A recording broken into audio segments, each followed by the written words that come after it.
میں ایڈمنسٹر صاحب آپ کے پاس آتا ہوں.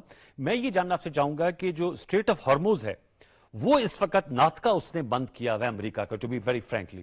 ایران اس کو پورا بندش نہیں ہے, کنٹرول کر رہا ہے.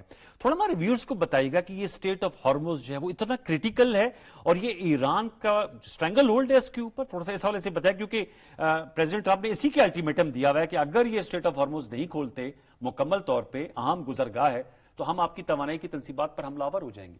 جی بالکل. میرے خیال میں تھوڑا سا جو تناظر چل رہا تھا اس کے اگر میں کنٹینیو کروں تو میرے خیال میں اس وقت امریکہ ایک کمٹمنٹ ٹریپ میں آ چکا ہوا ہے. اور جیسے economic cost $1.25 billion per day ہے, لیکن میرے خیال میں اس وقت اس کی جنگ جاری رکھنے کی جو کاسٹ ہے وہ اس کی جنگ بند کرنے کی قیمت سے کہیں کم ہے.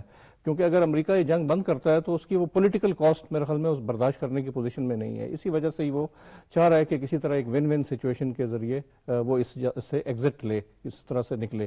کیونکہ اس میں اس سے پیٹرو ڈالر کا مستقبل وابستہ ہے سب سے بڑا, کہ جو ایک عالمی نظام ہے, معاشی نظام, وہ اگر بدل گیا اس جنگ کی صورت میں, وہ سب سے بڑا ان کو خطرہ ہے. دوسرا ان کا جو ایک چائنا کے ساتھ جو ان کی گریٹ پاور اسٹرگل ہے, تو وہ تو اس سلسلے میں اب جیسے میں آبنائے ہرمز کی طرف آتا ہوں کہ یہ ایک اس کے لیے ایک عزت کا معاملہ ایک بن گیا ہے کہ اگر وہ اس کو نارملائز کروا سکا تو اس میں اس کی وکٹری ہے. ورنہ تو ایران پہ انہوں نے بمباری کر کے دیکھ لیا. بغیر کیے کیسے نارملائز کرے گا, سوال تو یہ ہے. جی بالکل بالکل. سوال تو یہ ہے کہ ایران نے تو ابھی اپنا ناطقہ بند کیا, ایک طرح سے انہوں نے گرفت ان کی بڑی مضبوط ہے. جی بالکل. اسی لیے ان کو دیکھیں اس وقت ایران کو تھریٹن کیا جا رہا ہے کہ آپ کی ہم جو اکنامک آپ کا جو لائف لائن ہے, جو کرگ آئلینڈ پہ جو ان کی جو تیل کی جو ایکسپورٹ کے جو ایک نوڈ ہے, تمام ایران کی جو آئل ہے وہ وہاں پہ جمع ہوتا ہے پائپ لائنز کے ذریعے, اور وہاں پہ بڑے بڑے تجارتی جہاز, کیونکہ وہ جزیرہ ہے ایران کے ساحل سے دور ہے, تو وہاں پہ بڑے جہاز لنگر انداز ہو سکتے ہیں اور وہ تیل لے کر پھر ایکسپورٹ کرتے ہیں. تو اسی لیے ایران کو یہ تھریٹ دیا جا رہا ہے, لیکن ایران بھی اس کی پیچھے اس بلف کو سمجھتا ہے,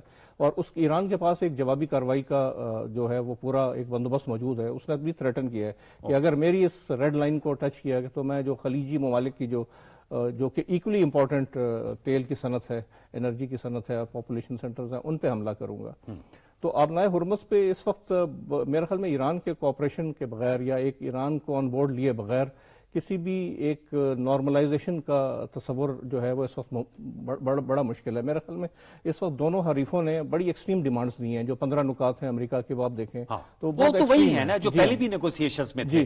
فرینکلی وہ جو سٹیو وٹکوف اور جیرارڈ کشنر صاحب مذاکرات کر رہے تھے تھرو عمان, یہی نکات ہی تھے آلموسٹ. آلموسٹ یہی تھے, لیکن اب وہ بالکل ان کی جزیات سامنے آ گئی ہیں کہ ان کے بیلسٹک میزائل کی کیپیبلٹی کو تباہ کرنا, نیوکلیئر کو تباہ کرنا, ان کے پراکسیز کی جو قوت ہے اس کو ختم کرنا.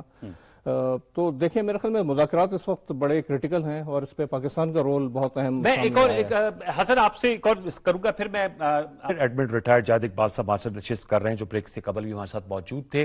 میں ایڈمن صاحب آپ سے جاننا چاہوں گا کہ گراؤنڈ انویژن کی بھی بہت بات ہو رہی ہے. کچھ ہمارے ویورز کو بتائیں گے جو کرک آئلینڈ ہے, اگر وہاں پر امریکن میرینز کی بھی بات ہوتی ہے, وہاں پر اگر وہ یہ ابل تو 6 اپریل تک انہوں نے اپنی جو ڈیڈ لائن ہے اس کو ایکسٹینڈ کیا امریکی صدر نے, اگر وہاں پر وہ اپنے میرینز کو اتارتے بھی ہیں, اس کو ہولڈ کرنا کتنا مشکل ہوتا ہے. پہنچ تو جا سکتے ہیں کیونکہ ہم نے جو ایرانیئنز کی جانب سے اگرچہ ایئر ڈیفنس سسٹم اتنا فعال نہیں, لیکن ابھی بھی دیکھا ہے کہ وہ ہٹ کر پا رہے ہیں. کیا اس کو وہ ہولڈ کر پا سکتے ہیں؟ جی یہ بالکل, یہ نیوی کی اصطلاح میں یہ ایمفیبیس لینڈنگ کہلاتی ہے. ایمفیبیس لینڈنگ کا مقصد یہ ہوتا ہے کہ سمندر کے راستے جہازوں کے اوپر فوجیں جو ہیں وہ یا ایریل انسرشن اسپیشل فورسز کے تھرو ایک جگہ اتاری جائیں.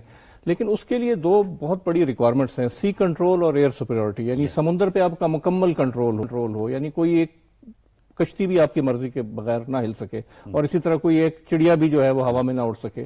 تو میرے خیال میں ابھی امریکہ اور اسرائیل مل کے ابھی اس پوزیشن میں بالکل نہیں ہے کہ وہ خلیج فارس کے اندر اور آبنائے ہرمز کے ارد گرد اس طرح کا کوئی آپریشن کر سکیں. ہاں یہ انہوں نے فورسز موو کی ہیں, جو ان کا جو امریکی صدر تو کہتے ہیں میں نے ان کی نیوی تباہ کر دی, ان کی ایئر فورس تباہ ہو گئی, تمام سب کچھ تباہ ہو گئی. تو آپ سمجھتے ہیں کہ یہ لاؤڈ ٹاک ہے, فیکچولی اس طرح نہیں ہو سکتا؟ نہیں, انہوں نے اثاثے بوئے ہیں, ان کی جو بحریہ کے جو بڑے جہاز ہیں وہ ڈبوئے ہیں. لیکن ابھی آپ دیکھیں کہ آبنائے ہرمز پہ اور پرشین گلف کے اندر کنٹرول کس کا ہے؟ ایران کی اجازت کے بغیر بحری جہاز اس وقت نہ باہر جا سکتے ہیں نہ اندر آ سکتے ہیں.